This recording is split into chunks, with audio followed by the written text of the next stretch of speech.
Coming up on show 548, free unlimited supercharging.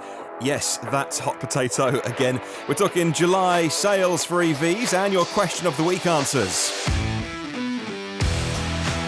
Those stories and a bit more coming up today on your show for Sunday, 4th of August. Good morning, good afternoon or good evening, wherever you're listening in the world. Welcome to EV News Daily. My name is Martyn Lee. I go through every EV story that I can find to save you time. Well, thank you as always to the ultimate time saver. They do help me make this show. MyEV.com in the USA is a platform, which is another fancy way of saying a website, but it's how you connect with buyers and sellers in a safe, secure, direct way as well, with no fees, totally free to use, only selling and buying EVs. Check out MyEV.com.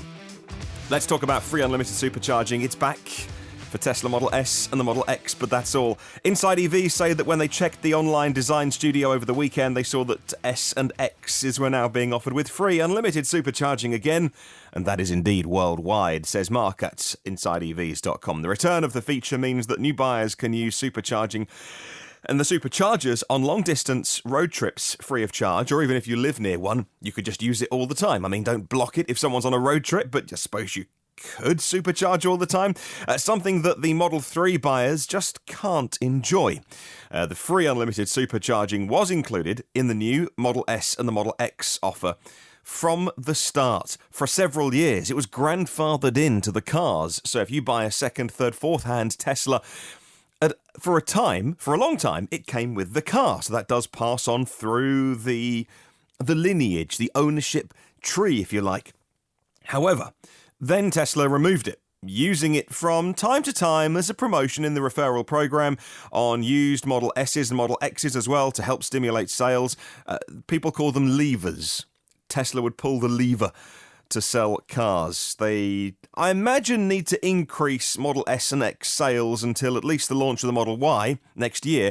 So combined with the Model 3, what they could be doing is bringing in enough volume, enough revenues to provide a significantly different experience on the S and the X. People keep talking about it, and Elon Musk keeps denying it. So I would, at the moment, err on the side of go with the CEO, as he has to tell the truth on Twitter. However, they are constantly improving the car. So maybe at some point a little refresh on the inside, maybe some more. But at the minute, new suspension, the new Raven upgrade, and new efficiency from the battery pack. I think it's like battery pack version 4, if you look at the little sticker underneath the S and the X.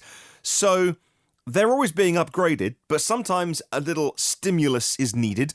And so now, as of recording the podcast, you do get free supercharging on the S and the X. Of course, those batteries using slightly older cell chemistry than the Model 3, you can accept the charge speed of 150 kilowatts of charging power, but that's the maximum. Model 3 can go up to 250. And okay, caveats in this. Yes, the Model 3 does ramp down pretty quickly. You can't maintain 250 kilowatts all the way to the top of the battery, for instance. Supercharging on the S and the X is slower, but then again, it's free as of today. So what would you prefer? What's the trade-off? Let me know your thoughts. Anytime on any of the stories, you can email me hello@evnewsdaily.com. Well, the monthly plug-in EV sales scorecard is out for July on InsideEVs.com, and it's no surprise that the Model 3 is so far ahead. If it's something that you've never really thought too overtly about, because you don't geek out about EVs the way that some people do. Looking at myself here, the Model 3.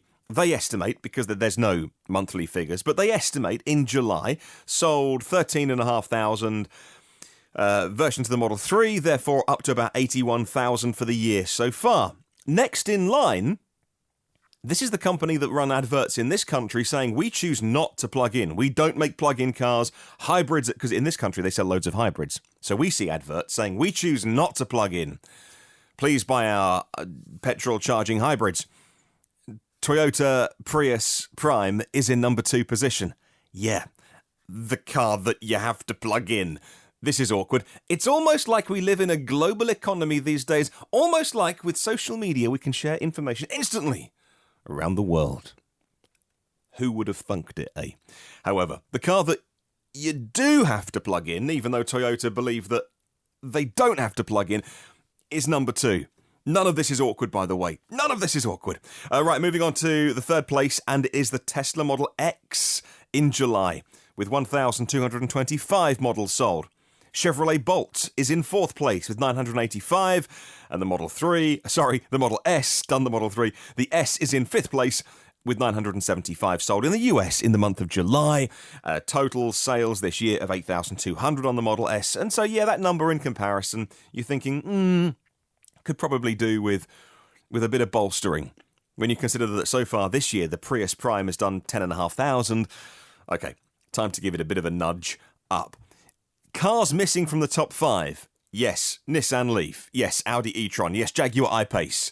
All further down the chart. But what about the Nissan Leaf, the world's best-selling electric car, as Nissan like to keep putting in their press releases whilst they still can? InsideEVs had expected sales to increase in June with more Leaf Plus availability. However, not the case, as sales again did decline.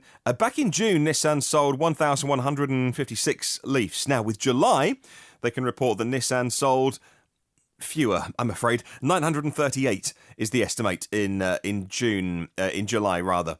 They don't provide breakouts between the Leaf and the Leaf Plus. So, assuming a small but rising number of the Plus, maybe of the latter, elsewhere around the globe, the Leaf sales are mostly rising with the introduction of the new longer range 62 kilowatt-hour Leaf. The same can't be said for the US. Sales dropping again, now out of the 4-digit range. What's going on in North America?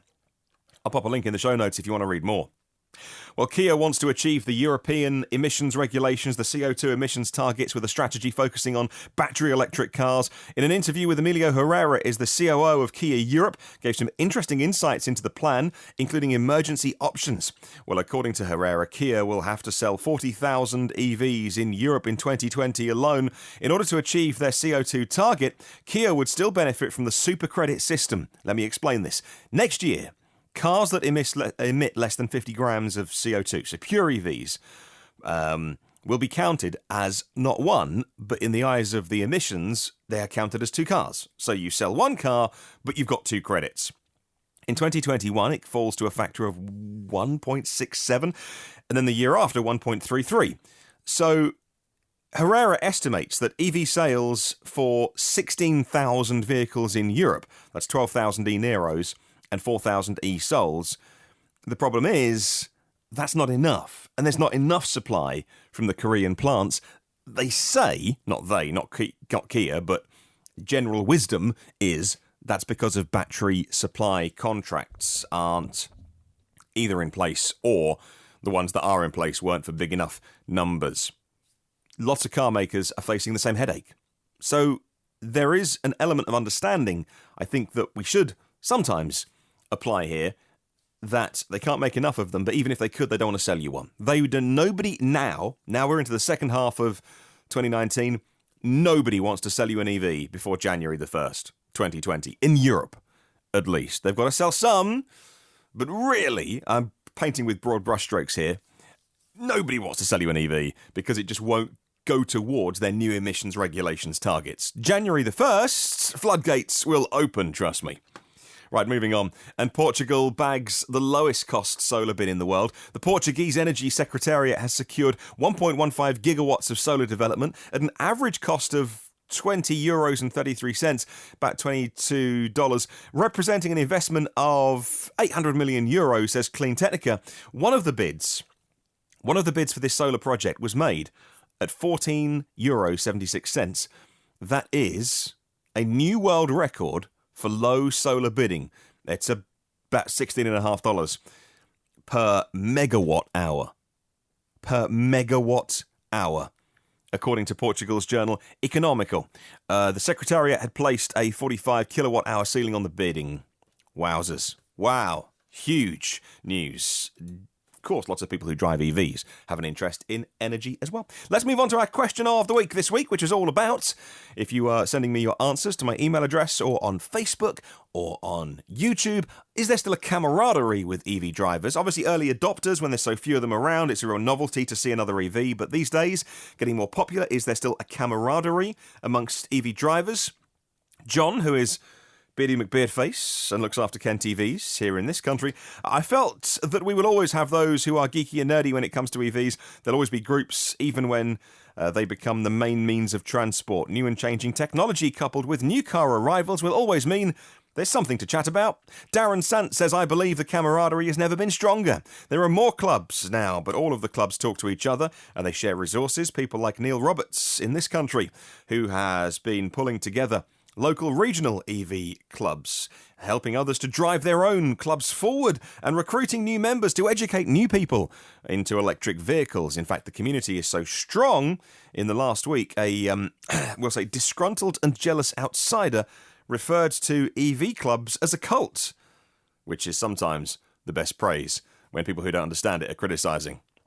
David Nye says, I've been away from home for a couple of days and helping out with family matters, so just catching up with the show, and is finally able to say, send a report for, is there camaraderie amongst EV drivers? David says, in my opinion, most certainly. There are exceptions, of course, always the case in the world, but a large majority of people who are like-minded will say hello, they'll have a chat, if they have the time, of course. That will wane with time as EVs become more mainstream and people don't buy them because they're EV, they just buy them because they needed a car. They don't care the fact that it's electric or petrol, but that is ages away.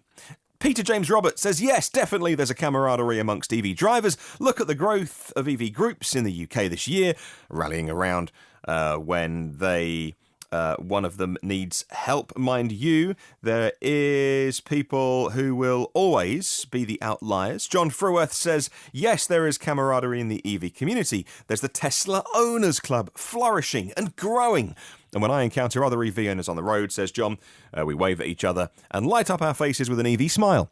Doug Vowell says, yes, there is a camaraderie, as there is many smaller outsider groups, but I look forward to the day when there isn't such camaraderie, because it'll mean EVs are ubiquitous and normal and expected.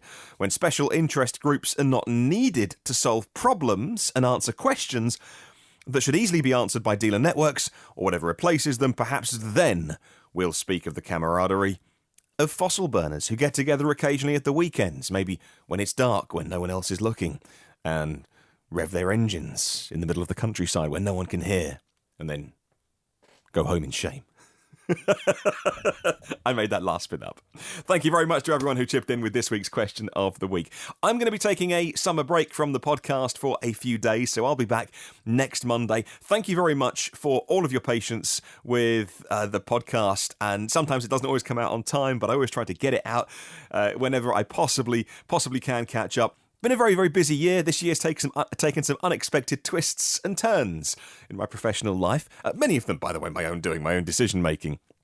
And so not having had any holiday this year, and not that I need it, because really what I do I love, and so I wake up every morning, I bounce out of bed. What I'm doing every day is it is not a hardship. And I've had jobs where Friday night's amazing and Sunday night sucks because you stay up late on a Sunday night. You don't want to go to bed on a Sunday night because that means Monday morning comes around quicker. I've had those jobs. I've been through those times where I've really hated work. It's just a thing to earn money and you can't wait to clock off. But at the minute though, making podcasts, I'm absolutely a new lease of life. However, Mrs. Lee would quite like to see me once in a while, and so she doesn't get to see a lot of me. And so we are going to be taking some time together for a week, so this podcast will take a break. I may jump in. I'll certainly be on Twitter. I'll certainly be on socials. I may jump in and send a little update of what we're doing. However, if not, I will see you in next Monday. In the meantime, what I would like to do is set a brand new question of the week for you to take part in.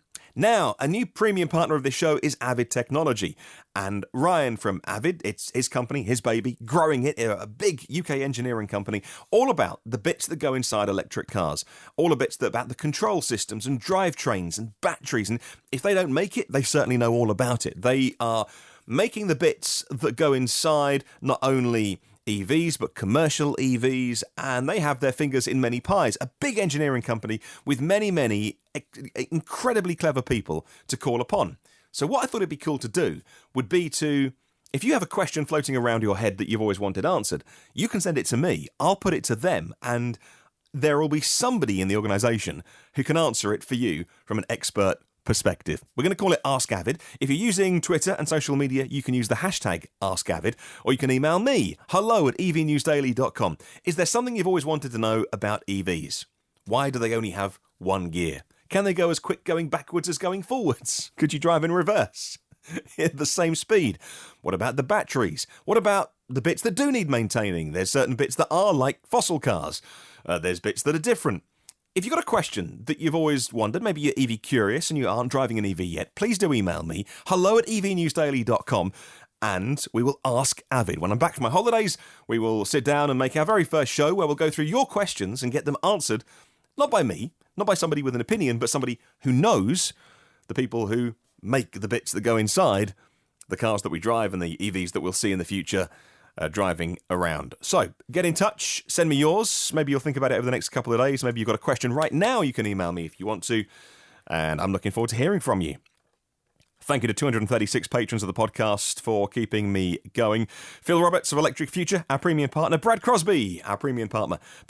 And Avid Technology as well, our third name on the list. Hello to the partners of the show. David Allen, who I always look forward to hearing from on our question of the week. OEM Audio of New Zealand and evpower.co.nz, the places to go if you're in New Zealand for your accessories. Hello to Paul O'Connor, an early supporter of the show, a partner of the show. Blake Boland at EV Life Ireland.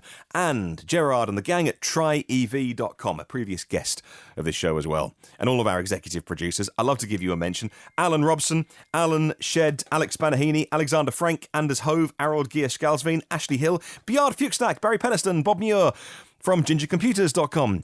In Dundee, Borislav Borisov, Brent Kingsford, Brian Thompson, Brian Weatherall, Cesar Trujillo, Charles Hall, Chris Hopkins, Craig Coles, Craig Rogers, Damien Davis, Dan Fairs, Darren Bird, Darren Sant from Yorkshire EVs, Dave Jewson, David Barkman, David Finch, David Partington, David Prescott, Dirk Rutsat, Don McAllister from screencastsonline.com gets his Model 3 next week.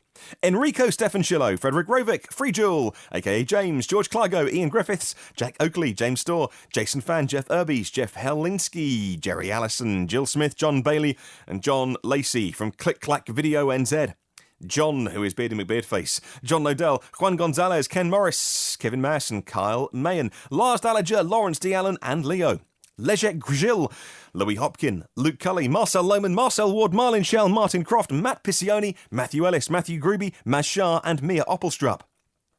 Michael Pastroni, Michael Cuffin, Mike Rogers, Mike Winter, Nathan Gore-Brown, Neil E. Roberts from Sussex EVs, Ohad Aston, Paul Ridings, Paul Seeger-Smith, Paul Stevenson, Perry Simpkins, Pete Glass, Pete Gorton, Peter and D. Roberts from Oxfordshire EVs, Phil Mouchet, Pontus Kinbad, Rajiv Narayan, Ralph Jensen, Ronnie Schneider, Rob Cooling from yesterday's show at appledriving.co.uk, Rob Hermans, Robin Tanner, Rupert Mitchell, Sarah McCann, Sari Kangasoja, Seiki Payne, Steve John, Stuart Hanna, The Limousine Line in Sydney, The Plug Seekers, EV YouTube channel, Tim Gutteridge, Walter McVeigh and Zach Hurst. There are 547 previous shows online, but get the new ones first and free and automatically by hitting subscribe on your podcast app or online. Come and say hi on the socials while I'm away by searching EV News Daily. I will catch you soon. Have a wonderful week. Remember, there is no such thing as a self-charging hybrid.